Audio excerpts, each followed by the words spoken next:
Now, welcome to another news from Naboo with Thor's Lightning Takes. And let's get right to the news. All right, Mandalorian Season 3. We're less than 3 months away, so the hype train has started out of the station. Well, it's been out of the station since Luke took Grogu away a couple of years back now. I think I was ready for it the minute the credits rolled.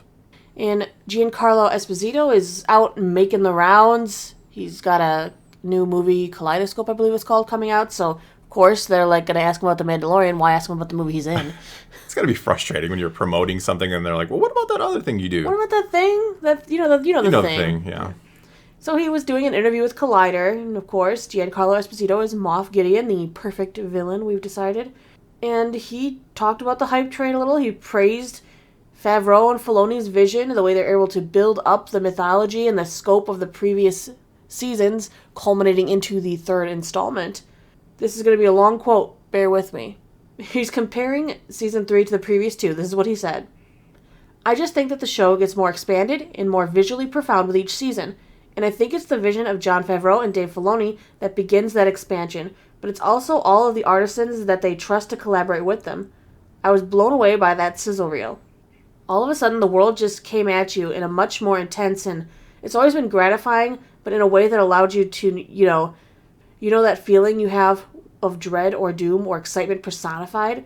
That's the feeling you get because the story is all of a sudden being coalesced for you to understand all of the elements that you didn't know about.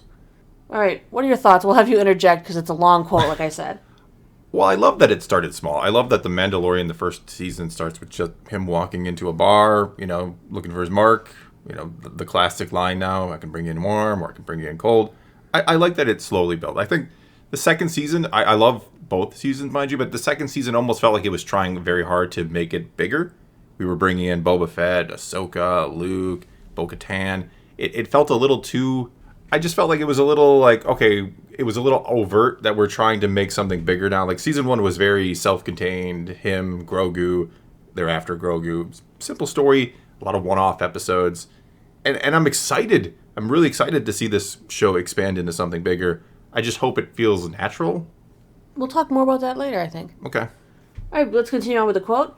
So I love that the mythology that goes behind this show is incorporated into all of the visuals that seem to be filmatic. And I love that the fact that you're able to see with each episode this season, you're really turning on a new movie. Visually, it's a sight and sound extravaganza that expands you to a place that, we can't say a lot of words about a lot of different things, but I think when you watch it, you have the space to feel the emotions and connections between characters. In The Mandalorian, you have the space to feel the largeness of this universe, of this world building, and you have the space to see where you fit in. God, I wish I could be that warrior, that hero, that heroine. And we see that weakness in the power of the villainous that want for themselves and not for the whole. What I love about this show is that our army is about all of us, who we are starting to understand once again. It's for the people and by the people, and if stand up and allow our voices to be heard and understand our strength in numbers, we can recreate the world as it should be, in peace, harmony, and creativity, scientifically and politically, in a way for us to understand there are no borders anymore. And so The Mandalorian exemplifies all that, and this season is off the chain. He said a lot of words. That was a lot, yeah. A lot of words. That's a lot to kind of digest there. Where some of it I don't feel like was about The Mandalorian. I feel like he's beyond the scope of what The Mandalorian is probably trying to encompass and be, but he said it's off the chain, so let's go. Well, I mean, I think the show is going to get bigger, right? I was just saying, I hope it feels natural. I hope it feels like the same show. Yet at the same time, I'm all for it getting bigger. I know I'm a hard customer to please, but I've always figured, hey, if you want my money, you better produce quality, right? No, I'm serious. Like, there's a lot of people who just, I don't care as long as it's okay. Well, you're paying for it, right? Mm. Not to mention, this is supposed to be, the epitome of art, right? For the film or movie industry, whatever you want to call it. Star Wars is the pinnacle. So let's produce quality. Let's make the customers happy. So what's interesting is Favreau took on the writing duties for every episode in this season. Oh, interesting. Filoni co-wrote 2 of them with him, and he had one other individual co-wrote one other episode. So this is Favreau through and through. He had his writing hat on for every episode. I'm hoping that culminates into a very connected story. Like he said, it's like tuning into a movie, not exactly the episodic serial adventure of the week, maybe.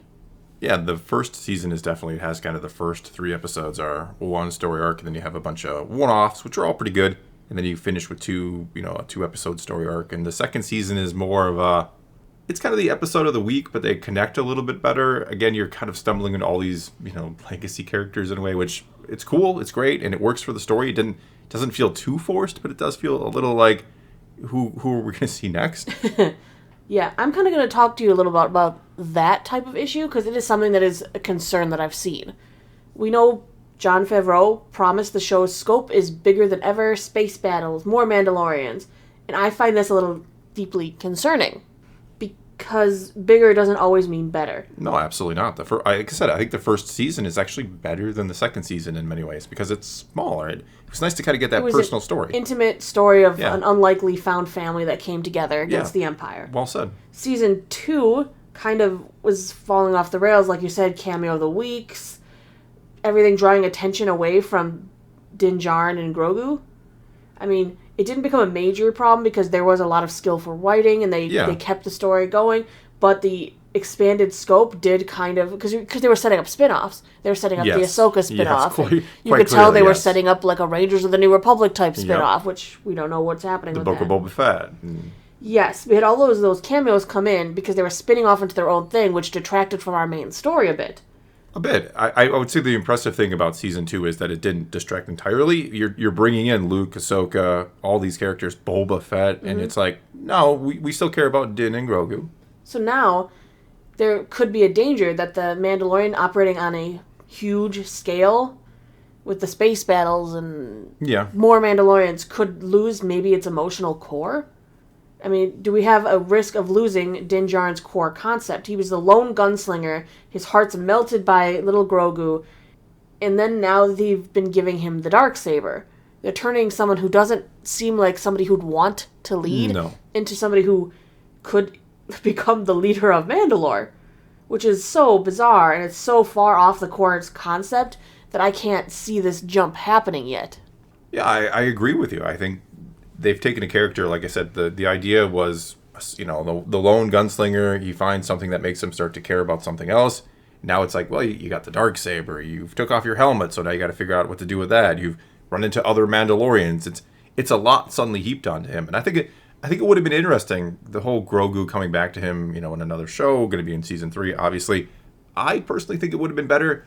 You take Grogu away, he faces all these challenges, and he kind of becomes embroiled in all these things he would never have been embroiled in, and then what brings him back is at the end of season 3 or season 4, you bring Grogu back in and you once again kind of center him, test him in new and different ways without Grogu around to see who he is now with that character having been in his life, and then he faces all these things, and then Grogu comes back and it's a new set of challenges from there. I mean, the big question here is, can Lucasfilm handle changing this character without losing what made The Mandalorian successful? I'm not sure. I mean, Favreau's comment makes it sound like it's going more towards that traditional Star Wars show and less this samurai, lone gunman type Western we had going on. And I feel like that's a bit of a shame because it was something special and something different. I don't exactly want it to just go and fit into the old school mold. And I mean, I do and I don't, because I want it to be its own unique experience. Yeah, I enjoyed what it was in that first season, and I also enjoyed the idea of something bigger. I think the problem is like you're talking about with season 2. It became the jumping board, a springboard into other shows. And since it's the flagship Disney series or Star Wars series on Disney Plus, right? No ifs, ands, or buts about it. It is huge.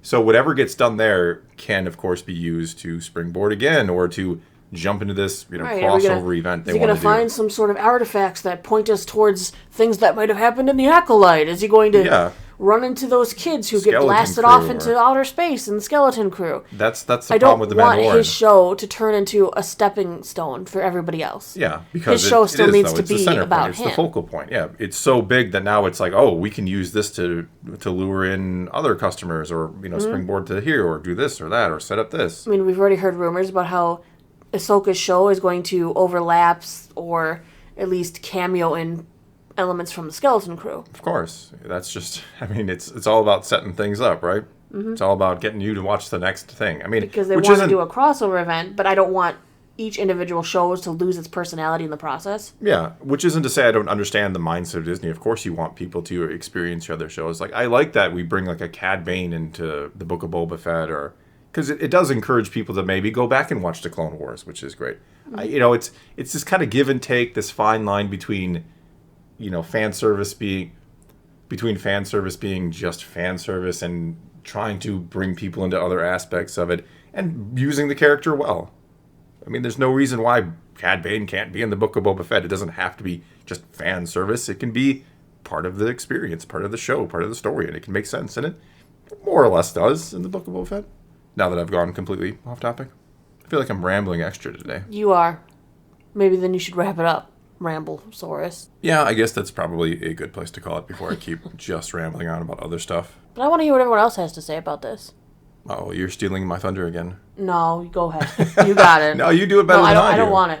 All right. Well, that's all we got for this time. So do take to the comments below. Tell us what you think of any and all of today's news. What do you want to see The Mandalorian become? Do you like that small first season feel?